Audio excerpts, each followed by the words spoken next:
Hi everybody, this is Paul from Project Archipelago.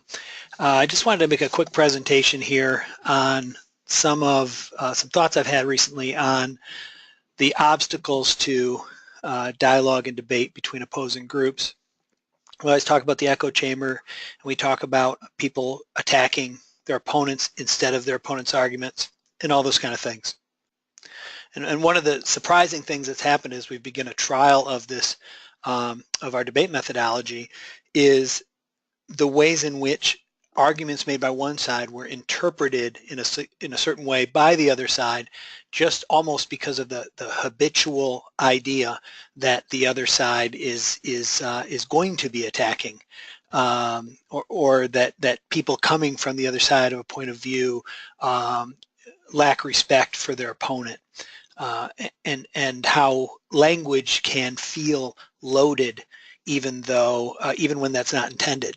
So if somebody says, for example, it should be clear to everybody that XYZ, that's taken potentially as a slam on the other side, that if you don't believe XYZ, then its clarity escaped you, which kind of implies that you're not all that bright, for example. So what's really interesting to me is how difficult it is, how surprisingly difficult it is, even when people set out to focus just on the arguments. That got me thinking a lot about the dynamics of how opposing groups tend to interact, and I've got a little something I just wanted to present here related to that. Pardon the garbage graphics here, but I think it gets the idea across, and there's some interesting ideas in here. So on any given topic, there's side A and side B. So in our example here, side A is pro X. They're in favor of X, whatever X happens to be. And there's a group of people that fall into that category. And one of the things those people talk about is the arguments in favor of X.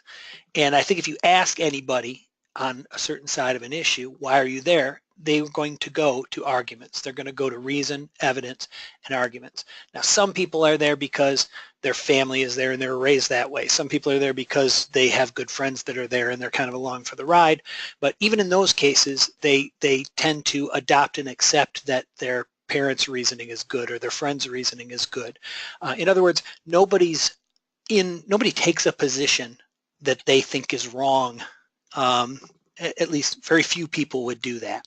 So if you ask somebody, why are you pro X? Why are you on side A? They're going to go to reason, evidence, and arguments, and they believe they're in the right place. I believe that's generally true. But there's also a side B often. There's these people against X, whatever X happens to be, and the very existence of those people gives side A something else to talk about. So in addition to the reason, evidence, and arguments for why they are pro X, they also tend to spend a lot of time talking about what's up with side B, what's up with those people who are against X. And, you know, since we know we're on the right side, what's going on with those guys? And that kind of thinking and that kind of discussion tends to go to things like motivation, incentives, bad information. Side B must be misinformed, or they're just stupid. They can't put the reasoning together. They can't put the logic together. They're biased. Maybe they have questionable morality. But we know we're on the right side. So these people on the other side, there's something up. Something's wrong, right? And these arguments for why we're pro X tend to stay the same over time, right? The reasons, the evidence, the arguments, they're the same ones over time generally. More evidence might come in as time goes on, but there's not too much to talk about there if you're sitting around the table with a bunch of pro-Xers, whereas the what's up with side B, that's rich, right? Because side B is always up to something, and there's always new things to talk about. So the chatter on the side A side is often about side B. But the same exact thing is happening on the other side. So the anti-X people are there because they think X is wrong, and they're there for reason, evidence, and arguments, generally speaking, right? They think that they have good reason, good evidence, good arguments, and they're in the company of people that they've accepted the reason, evidence, and arguments, and again, they're in the right place, exactly like the pro-X people. And they look over at the side A pro-X people and say, what's up with them, in exactly the same way. And the chatter on this side is Again, because the arguments don't tend to change that much over time, a larger percent of the discussion and the conversation on the side B side is all about what's wrong with those side A people. So it's really exactly symmetrical in that way. What I find really interesting is thinking about when somebody, say from the pro-X side, actually does ask themselves sincerely, I'm going to look at the arguments for anti-X. I'm going to see why those people believe what they believe. I'm going to actually go listen to their arguments. They peek over the wall to see the arguments for anti-X. They're very unlikely to see those arguments. They're far more likely to see this discussion about what's up with side A. So if that's me, if I'm on side A and I'm pro-X and I look over, the thing I'm most likely to see is somebody on the B side or a whole group of people on the B side demeaning me, attacking me, questioning my motivation, my incentives, my information, saying I'm stupid, saying I'm biased, questioning my morality, right? Now, what does that do for me? Does that make me think, oh, I want to just ignore all that and look at their arguments? No, it pisses me off, right? It puts me on the defensive. More importantly, when I come back to my side A community, it gives me even more to say about side B.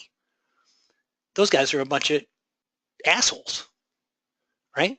So even this dynamic tends to increase and reinforce both ways to the extent that anybody does listen to what the other side has to say. So another way of looking at that is this. Side A's impression that side B is a bunch of obnoxious idiots whose arguments must suck, to the extent that side A has that impression of side B, it increases side A's tendency to badmouth side B and denigrate side B's arguments. So I get the impression that they are obnoxious and they suck, which means I tend to badmouth them and denigrate their arguments.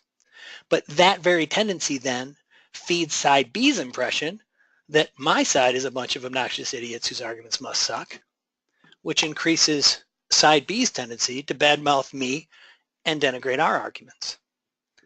And what does that do? Just reinforces the loop. So I think this is something that I haven't seen it expressed this way before, but this is an extraordinarily strong dynamic.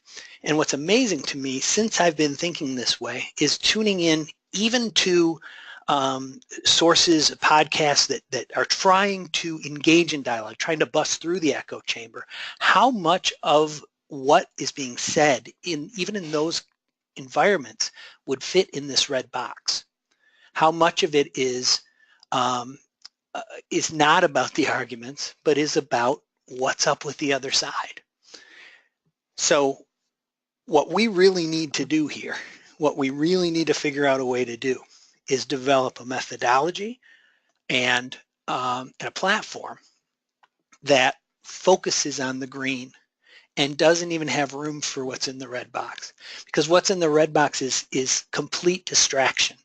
We need to look at nothing but the arguments, the reason, the evidence, and the arguments, and do it in a way that when we lay out the arguments for X, you look on the other side of the screen in effect, and there are the arguments for anti-X, and nothing but the arguments. And as I cover in the other videos, that means being able to structure those arguments and dig into details, and there's much more to doing that effectively.